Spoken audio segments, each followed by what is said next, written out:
खबर आ रही है, आपको बता दें कि बीजेपी सूत्रों के हवाले से ये बड़ी खबर है। उत्तर प्रदेश में लोकसभा सीटों पर प्रत्याशियों के नाम तय हो गए हैं। वाराणसी से प्रधानमंत्री नरेंद्र मोदी होंगे उम्मीदवार और लखनऊ से, जैसे कि मेरे सहयोगी गौरव अभी बता भी रहे थे, लखनऊ लोकसभा सीट से राजनाथ सिंह चुनाव लड़ेंगे। अमेठी लोकसभा सीट से स्मृति ईरानी जो है प्रत्याशी होंगी, ऐसे कयास लग रहे हैं। लेकिन समाजवादी पार्टी की तरफ से जो यहां पर आकर के बीजेपी का दामन थामा है, वो भी उम्मीदवार के तौर पर देखे जा रहे हैं। इधर मुजफ्फरनगर से संजीव बालियान बीजेपी प्रत्याशी होंगे। अंबेडकर नगर से रितेश पांडे प्रत्याशी हो सकते हैं और बस्ती से हरीश द्विवेदी, कन्नौज से सुब्रत पाठक, एटा से राजवीर सिंह, महाराजगंज से पंकज चौधरी, सहारनपुर सीट से राघव लखनपाल प्रत्याशी हो सकते हैं। तो अहम खबर, बड़ी खबर, अब बारी है बीजेपी के पत्ते खुलने की। बीजेपी जब लिस्ट लेकर के आएगी तो ऐसे में कौन कौन से वो नाम, कौन कौन से वो चेहरे जिन पर बीजेपी भरोसा जताएगी लोकसभा 2024 के चुनाव के लिहाज से, वो देखना होगा। क्योंकि कई लोगों की एक लंबी लाइन है, एक लंबी फहरिस्त है। लेकिन ऐसे में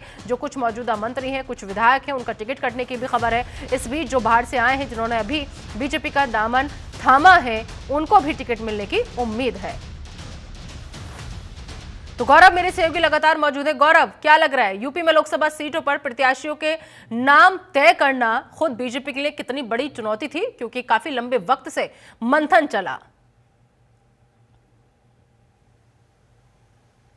बिल्कुल, देखिए काफी लंबे वक्त से मंथन चला। और मैं आपको खबर एक और दे दूं कि जब भारतीय जनता पार्टी की राष्ट्रीय कार्यकारिणी की बैठक दिल्ली में की गई थी, तो उस समय उत्तर प्रदेश के मुख्यमंत्री योगी आदित्यनाथ ने, मेरे सोर्सेज इस बात की जानकारी दे रहे थे कि उन्होंने अपने तरफ से कुछ नामों को प्रस्ताव जो है लोकसभा के टिकट से रिलेटेड, जो कि यूपी के वो चेहरे थे, उन्होंने अपनी एक पर्ची थमा दिया था संगठन में। और उन्होंने कहा था कि अगर ये नाम है, उन पर मोहर लगती है, तो यूपी से 100% जीत करके तमाम उन सीटों को लाने की गारंटी योगी आदित्यनाथ की। तो ये जो एक फैक्टर है, योगी फैक्टर उत्तर प्रदेश में, आपने देखा इससे पहले अभी राज्यसभा के जो चुनाव हुए, किस तरीके से उत्तर प्रदेश के अंदर भगहट मची हुई थी, एक पार्टी छोड़ के दूसरे पार्टी में। और बीजेपी ने जो परफॉर्मेंस दिखाया इस पूरे राज्यसभा के चुनाव के दौरान, ये भी सबने देखा। और आने वाले दिनों में, क्योंकि उत्तर प्रदेश का अगर जिक्र करें तो दिल्ली की एक गद्दी का रास्ता उत्तर प्रदेश से होकर गुजरता है, तो निश्चित तौर पे 80 लोकसभा सीट है उत्तर प्रदेश में। तो ऐसे में एक बड़ा फैक्टर उत्तर प्रदेश इसलिए भी है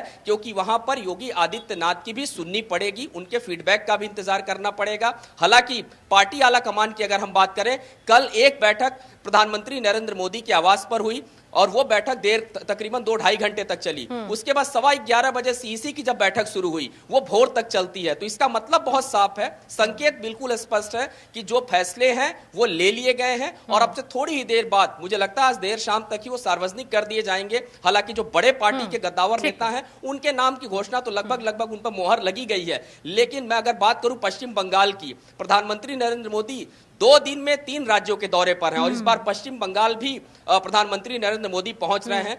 पश्चिम बंगाल भारतीय जनता पार्टी के लिए सबसे अहम होने वाला है, इसलिए क्योंकि पश्चिम बंगाल में अब भारतीय जनता पार्टी के पास संदेश खाली का जो एक पूरा प्रकरण है वो उसके सामने है। गिरिराज सिंह ने सुबह ही बयान दे दिया कि हिंदू असुरक्षित है बंगाल में। तो ये जो फैक्टर है, हिंदू असुरक्षित फैक्टर, ये एक बड़ा फैक्टर है बंगाल के अंदर। लाखों तरीके की बातें हैं वहां से निकल करके आएंगी और उस पर प्रधानमंत्री नरेंद्र मोदी जो है फोकस करेंगे। पश्चिम बंगाल में एक और बड़ा चेहरा देखने को मिल सकता है, टीएमसी के जो बड़े चेहरे शत्रुघ्न सिन्हा, उनके सामने भोजपुरी स्टार पवन सिंह को ऐसे कयास लगाए जा रहे हैं कि टिकट जो है वो आसानसोल से दिया जा सकता है। यानी कि रणनीति जो है क्रमबद्ध हर लोकसभा सीट पर बहुत अच्छे से होमवर्क करके बीजेपी ने तैयार किया है। बिल्कुल, चलिए गौरव, आप नजर बनाए रखिए, आपसे अपडेट लगातार हम लेते रहेंगे। फिलहाल इस तमाम जानकारी के लिए आपका बहुत बहुत शुक्रिया।